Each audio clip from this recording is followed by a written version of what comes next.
The sky was dark when the spaceship Odyssey 7 crashed on the surface of an unknown planet. Smoke rose from the broken engine, and the ground shook as metal hit stone. Ryan opened his eyes, his head spinning. He was alive, but just barely. Around him, other crew members groaned in pain. Some were bleeding, others unconscious. The planet was cold, and the air had a strange smell, like burned plastic mixed with metal. Their communication system was down, and they had no way of knowing where they were, or if help was coming. Captain Soren stood up with a limp and looked around. He quickly gathered the crew and ordered a distress signal to be sent. The crew worked fast, fixing what they could with the little power left. A weak signal was finally sent out into space. Everyone hoped someone would hear it. But after 3 days, there was still no answer. The crew sat around the dim campfire, their eyes filled with fear. The food was running low, and the water filters were only half working. The planet was harsh, with freezing nights and strange noises echoing from the forest beyond the crash site. On the 4th day, the captain made a decision. He said the smaller emergency shuttle was ready, and he would take half the crew to find help. He promised he would return with rescue. Some people were relieved, thinking help was finally coming. But Ryan wasn't sure. Something felt wrong. The captain didn't look anyone in the eye. That night, Ryan stayed awake, pretending to sleep near the main control panel. He watched the captain walk over quietly and open the communication panel. Ryan's eyes narrowed as he saw the captain pull out a small chip and slide it into his pocket. The red light on the panel turned off. The signal had stopped sending. Ryan's heart raced. Why would the captain shut down the signal? He waited until the shuttle launched the next morning. Dust rose into the sky as the captain and 6 others disappeared into the clouds. The 5 crew members left behind stood in silence. They believed rescue would come in a few days. But Ryan knew better. He looked at the radio and whispered to himself, "He's not coming back." The days grew longer, each one colder than the last. One of the crew, a young engineer named Leon, got sick. She had a deep cough and her skin turned pale. The medical kit was almost empty. Mason, the oldest among them, started to panic. He wanted to move to the nearby hills, thinking there might be water or shelter. But Ryan said no. The hills were dangerous. Strange sounds came from there at night. Growling, clicking, things that didn't sound human. Mason didn't listen. He left the group at sunrise with a flashlight and a knife. He never came back. That night, the group heard something moving in the dark. Heavy footsteps circled their camp. Ryan held a metal rod tightly, standing guard while the others slept. A loud scream woke them up just before dawn. They ran outside, but no one was there. Just claw marks on a tree, deep and sharp. Ryan knew they couldn't just wait anymore. He searched the broken ship for anything useful. He found wires, sharp, tools, and an old energy battery. Slowly, he began building traps and setting them up around the camp. He also repaired a piece of the radar. Not to send messages, it was too damaged, but to detect movement. The next night, the radar beeped. Something was close. Ryan waited near one of the traps. Hours passed. The fire crackled softly. Then he heard it. A click, followed by a sharp snap. One of the traps had caught something. Ryan rushed forward with his weapon ready. In the dim light, he saw a creature struggling in the trap. It was tall, with thin limbs and glowing yellow eyes. Its skin looked like silver glass, and it had no mouth. It made a strange sound, like a whisper inside his head. The others came running and froze when they saw it. Leon screamed. The creature stared at Ryan, not with anger, but with curiosity. Then, in one quick motion, it disappeared. The trap lay broken. It had escaped. Ryan stood still, breathing hard. His arms were shaking. He turned to the group and said quietly, "That was no animal." Everyone looked at him, scared and confused. But Ryan wasn't scared anymore. He was angry. He looked at the broken radio, then at the dark sky above. "They left us to die," he said, "but we're still alive. And now, something knows we're here." In the shadows beyond the camp, another pair of glowing eyes watched silently. The game had just begun. The camp was silent the next morning. Fear hung in the air like smoke. No one spoke.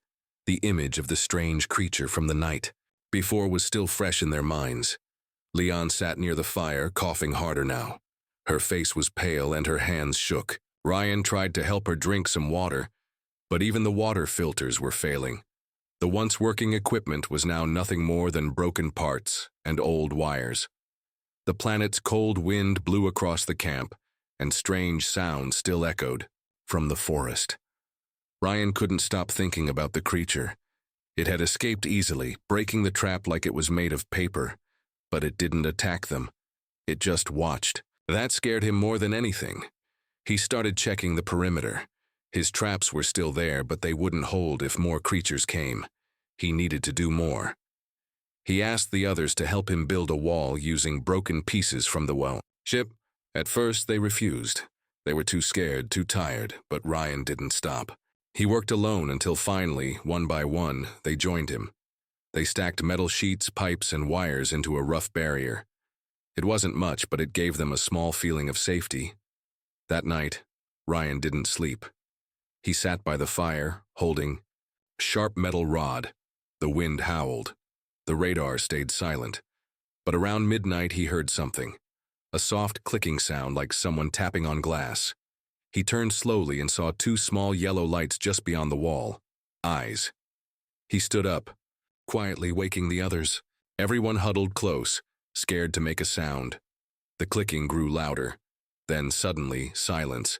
The eyes vanished into the dark. Nothing attacked, but something had been watching.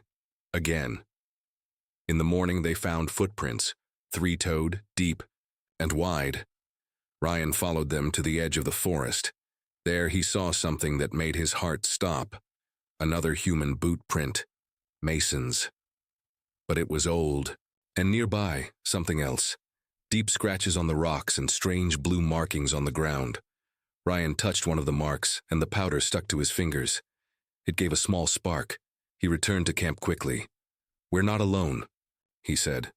"And Mason, he might still be alive." The others stared at him, unsure whether to feel hope or more fear. Leon coughed again, and this time she collapsed. Ryan caught her just in time. She was burning with fever. They had to do something, fast. Then just before nightfall, something happened. The radar beeped, fast, constant. Something was moving. Many things. Ryan rushed to the wall. In the distance, across the hills, lights began to appear, glowing. Red and blue dots blinking in the fog. Not fire, not stars, something else. Ryan's breath caught in his throat. "Those aren't animals," he whispered. Behind him, the others stood frozen. The clicking sounds returned, louder this time, closer. Ryan gripped his weapon tighter. Whatever was out there, it was coming, and this time it wasn't alone. The wall shook. A loud thud hit the metal. Everyone screamed and backed away. Ryan ran to the front and saw a tall shadow on the other side. Then just like that, it vanished again. Silence fell once more. But it wasn't peace, it was the silence before something worse. Ryan looked at the weak campfire and the faces of his scared team. "We need to move," he said. "Now." "But where?" one of them asked. "There's nowhere safe." Ryan looked toward the hills where the light still blinked in the fog. "That's what they want us to think." He had no plan, no map, and almost no strength left, but he had something. The others had lost. He had fire inside him, and he refused to let them die waiting. The morning was gray and cold. Fog covered the land like a blanket. The lights on the hills had disappeared, but everyone still felt eyes watching them. No one spoke much. They packed what little they had, food rations, a broken radio, sharp tools, and followed Ryan into the forest. Leon was too weak to walk, so Ryan carried her on his back. The others walked close together, afraid of every sound. The forest was dark and strange. The trees were tall with black bark and wide red leaves. The air smelled thick, like wet metal. Strange clicking noises echoed all around them. Every few steps they stopped and listened. Nothing. Then more clicking. Then silence. Again and again. They were being followed. After walking for hours, they found an old cave. Inside, the walls had carvings. symbols glowing faint blue in the dark. The group set up camp near the entrance. Ryan placed a trap at the front, then sat down, breathing heavily. He looked around. "We stay here tonight," he said. "It's better than being out there." That night, Ryan couldn't sleep. The cave was quiet, but too quiet, like the air itself was holding its breath. Then he heard it.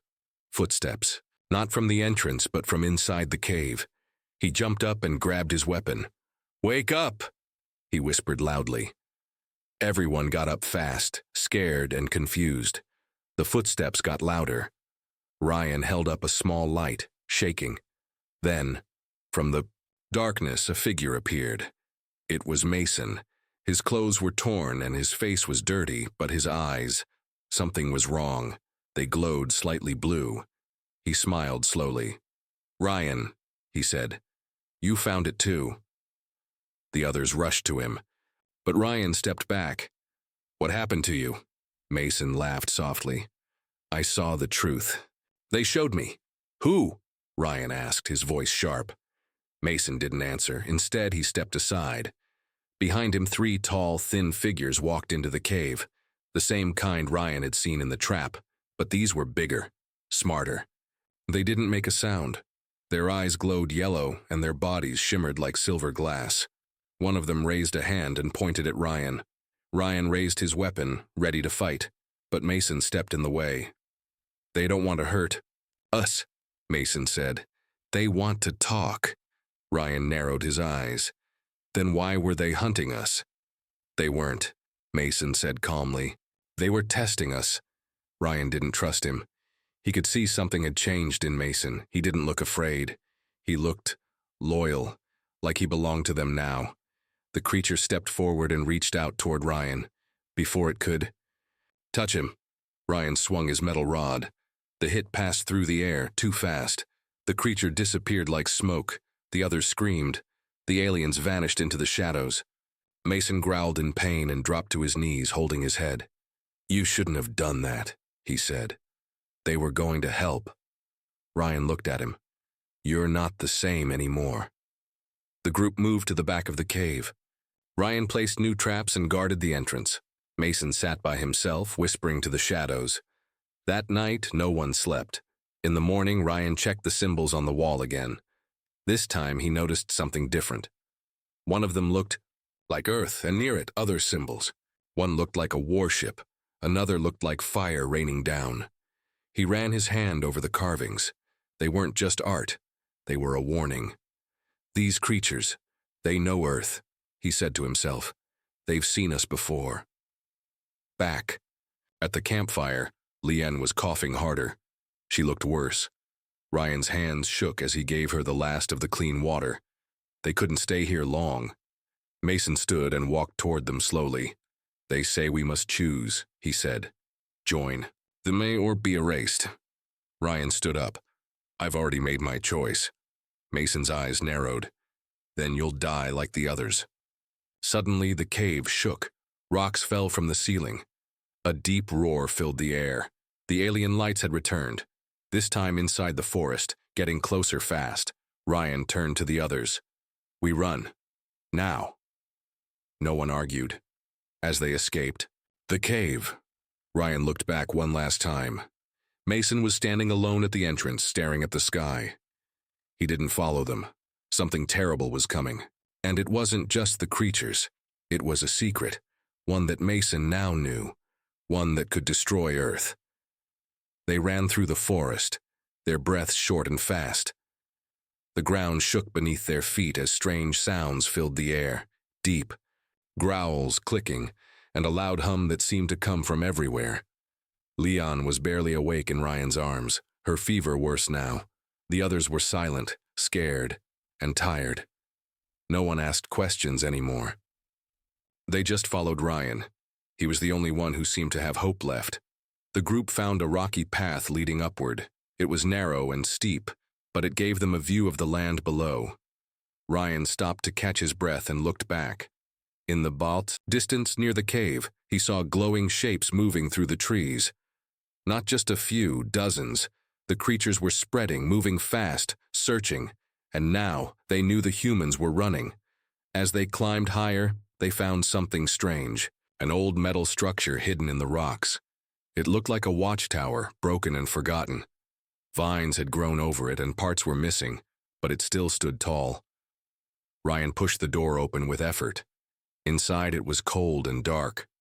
Dust covered everything, but there were signs someone or something had been there recently. A map was scratched into the wall, showing several locations marked with alien symbols. One of the marks glowed faint blue. Leon was too weak to speak, so Ryan laid her down gently on a blanket they carried. He checked her fever. It was burning, hot. The others gathered around, worried.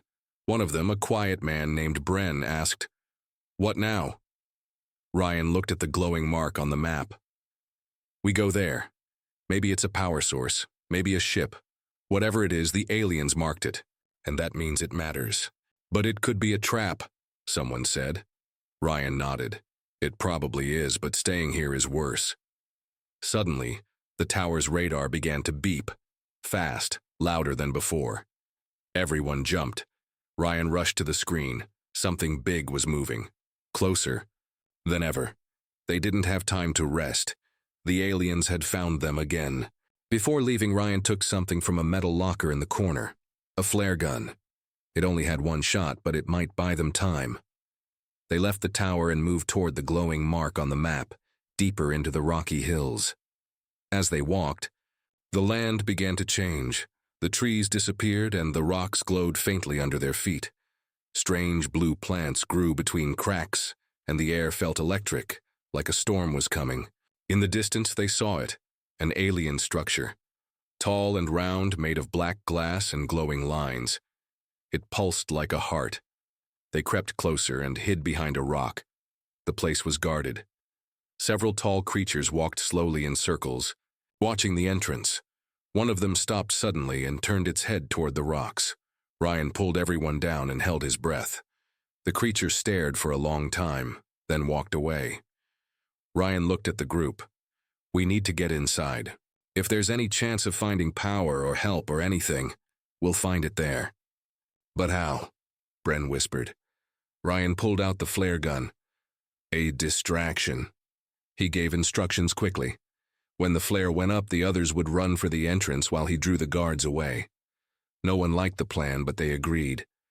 It was their only chance. Ryan stepped out, aimed the flare at the sky, and fired. A bright red light exploded above them. The creatures turned and let out a loud, high-pitched sound. Then they ran toward the flare. Ryan shouted, waved his arms, and ran in the other direction. "Come get me, you freaks!" The others sprinted toward the alien structure. The entrance opened with a soft hiss as they approached. Inside, glowing panels lit the way. Strange. Symbols moved along the walls. The place felt alive. Ryan kept running until he reached a cliff. He turned back. The creatures were still following him.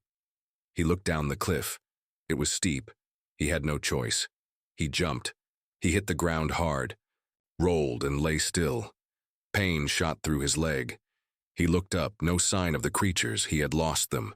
He pulled himself up slowly, limping back toward the structure. Inside, the others had found something incredible.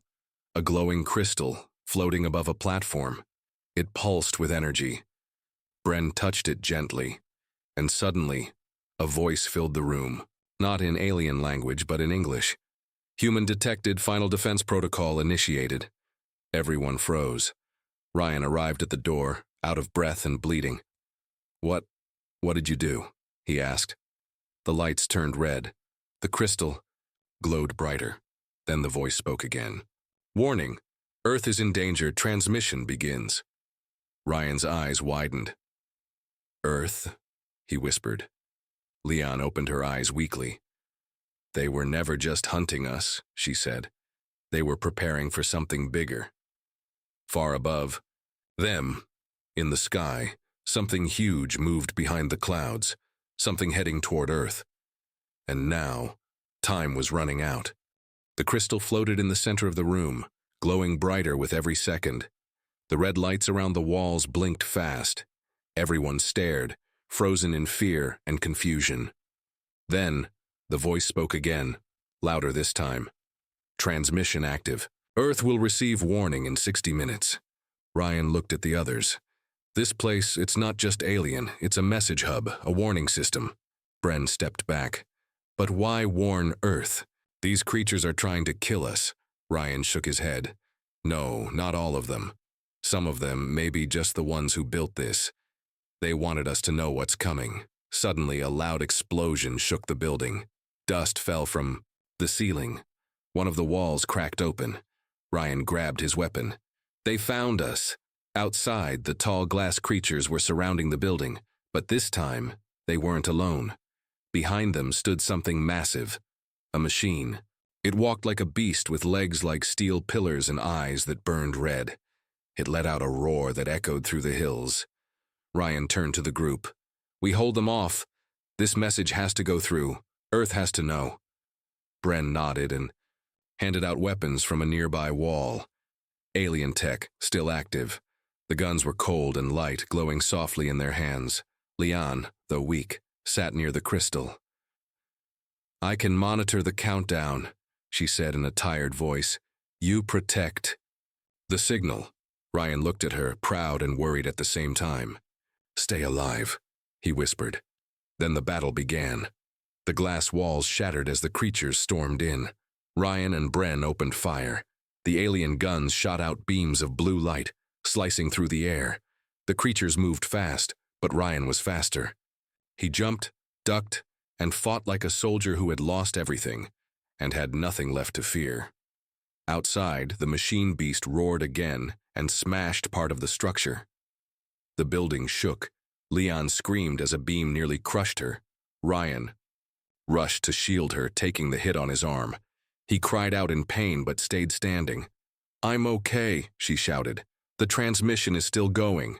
Suddenly, a familiar voice echoed from the broken doorway. Mason. He stepped inside, unharmed, untouched by the chaos around him. The creatures didn't attack him. They moved aside, like he was one of them. You don't understand, Mason said calmly. This message, if it reaches Earth, it will bring war. Ryan stared at him. War is already here. Mason shook his head. No, these creatures were guarding something far worse, something buried. If Earth responds to this signal, it will wake up. Ryan didn't know what to believe anymore. Behind Mason, the machine beast stopped moving. It stood still like it was listening. Mason walked closer. You can still stop the message, end it, and maybe Earth will be safe, Leon cried out. 30 seconds left. Ryan's hands shook. He aimed the weapon at Mason. Tell me the truth, what's out there? Mason looked at him with sad eyes.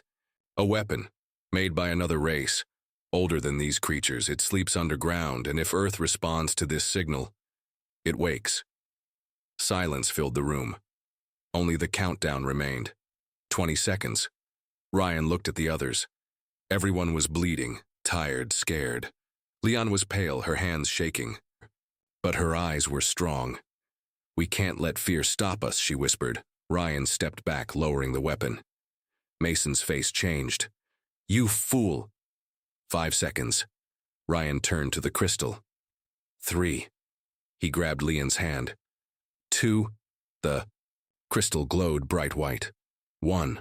A beam of light shot into the sky, straight through the clouds. The message was sent. For a moment, everything was silent. Then, the floor cracked. A deep rumble came from below. Mason's eyes widened. It's too late, he whispered. Far away, the mountains split open, and something began to rise.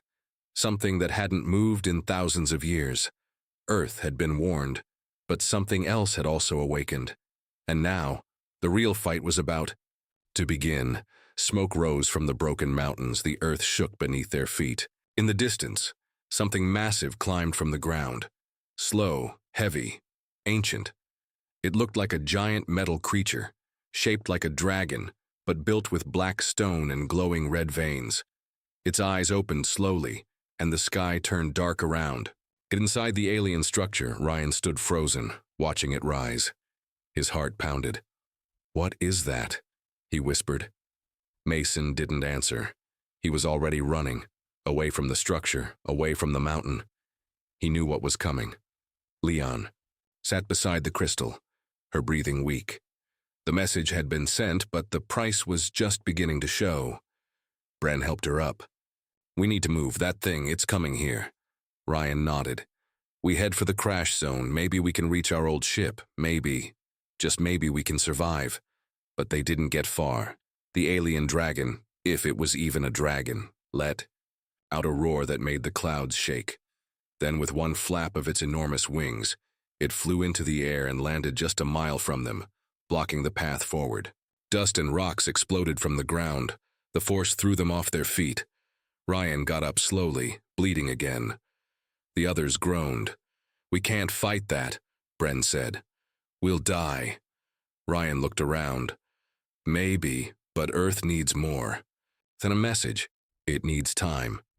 We give them that." Leon touched his arm. "Ryan, I saw something. When the message was sent, it wasn't just a warning. It also unlocked a code. The crystal. It gave Earth access to old technology. Defense. Systems hidden on the moon, but they won't power up for another day." Ryan's eyes lit up with hope. "Then we only have to survive one more day." But Mason returned, limping, desperate. "No, that creature. It was built to stop the message. It's not just a weapon. It's a signal killer. If it destroys this structure, Earth loses the connection." Suddenly, the creature's chest opened, and inside, Ryan saw something shocking. A human face, not alive. A projection. A soldier's memory, locked in the core. A man wearing Earth's uniform. Leon gasped. "That's Commander Reeve. He vanished 30 years ago." Ryan stepped forward. "He didn't vanish, he was taken, and now, he's part of that." The creature's voice boomed, not in alien language but in English. "You should not have. Come. You should not have sent the message. Now Earth must sleep forever." The ground broke open as more machines rose from the Earth. Smaller ones, shaped like wolves and birds, all glowing red. Ryan turned to his team. "Split up. Lure the machines away. Keep them busy." Bren hesitated. "That's suicide." Ryan stared at him. "If we don't, the signal dies. Earth dies." The group broke apart, running in different directions. Ryan ran straight toward the massive machine, yelling, waving, drawing its attention. It roared and followed. Leon, using her last bit of strength, stayed behind in the tower. She placed her hand on the crystal and whispered something. The walls glowed blue again. Backup transmission engaged. Locking signal for 24 hours. The creature stopped. It sensed the change. It turned back toward the tower. Ryan screamed, "No, come after me!" But it was too late. The machine flew toward the tower with terrifying speed. Ryan pushed his broken body to run faster. He climbed. A hill reached the top, and saw something that took his breath away. Another ship. Old, rusted. But it was human. A rescue pod. Maybe. Just maybe. There was one last chance to fight back. Behind him, the alien dragon reached the tower. Leanne stood tall, her eyes glowing with the blue light of the crystal. She didn't run. She didn't scream. She whispered, "For Earth." The screen inside the tower blinked once more. Final lock complete. Earth connection secured. Then, everything exploded in white light. Ryan fell to his knees as the shockwave hit him. He looked back at the tower. It was gone, but the signal still shone in the sky like a star. Leon had done it. The message would stay, for one more day. And Ryan knew. That was all the time Earth needed. But now it was his turn to finish the fight. Ryan stood alone on the hill, dust in his eyes, heart heavy. The tower was gone. Leon was gone. But the signal still burned high in the sky. Bright, steady, unbroken. Her sacrifice had worked. He looked down at the rescue pod. It was old, half buried, in the ground, covered in moss and alien dirt. But it still had power. He climbed inside, coughing from the smoke in the air. The screen inside blinked to life. A message appeared in glowing letters. Emergency Earthlink active. Defense protocol awaiting confirmation. Ryan's hands shook as he pressed buttons. This is Ryan Carter, last survivor of Squad Orion. Earth, do you copy? For a long moment, there was only static. Then a voice came through. Ryan, this is command. We hear you. Message received. Moon defenses powering up. What's your status? He let out a breath he didn't know he was holding. Not great, he said with a dry laugh. We've lost many, but the message made it. The alien machines are awake, and one of them used to be human. The voice on the other end grew serious. Understood. We'll be ready. Can you hold them off for 12 more hours? Ryan looked out the window. The machines were regrouping. The massive dragon-like weapon was circling in the sky again, scanning for the signal. It hadn't found the source yet, but it would. 12 hours. I'll try, Ryan said, but I'll need help. Suddenly, the door to the pod opened behind him. Bren stumbled in, bleeding, but alive. I heard the signal. Found you through. The beacon, we're not done yet. Ryan grinned. Good, let's make our last stand count. The two loaded up the alien weapons from the pod. Behind them, the light in the sky pulsed. It was a call to Earth, but it was also a target. The machines would come, and they did. Hour after hour, wave after wave. The two men fought side by side, tired, broken, but never giving up. Bren went down once, but Ryan dragged him behind cover.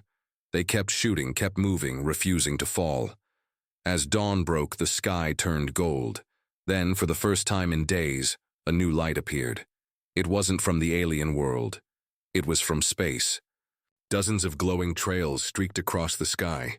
Earth's defense ships had arrived. Silent, massive, beautiful. The machines paused, confused. Then, from above, Earth's firepower rained down. Lasers cut through the sky. Missiles struck the giant dragon machine. It screamed, tried to fly, but Earth's fleet had locked on. A final blast hit its core. The red eyes dimmed. The massive body fell from the sky and hit the ground with a deafening crash. Silence followed. Then the voice came through Ryan's comm again. Enemy neutralized.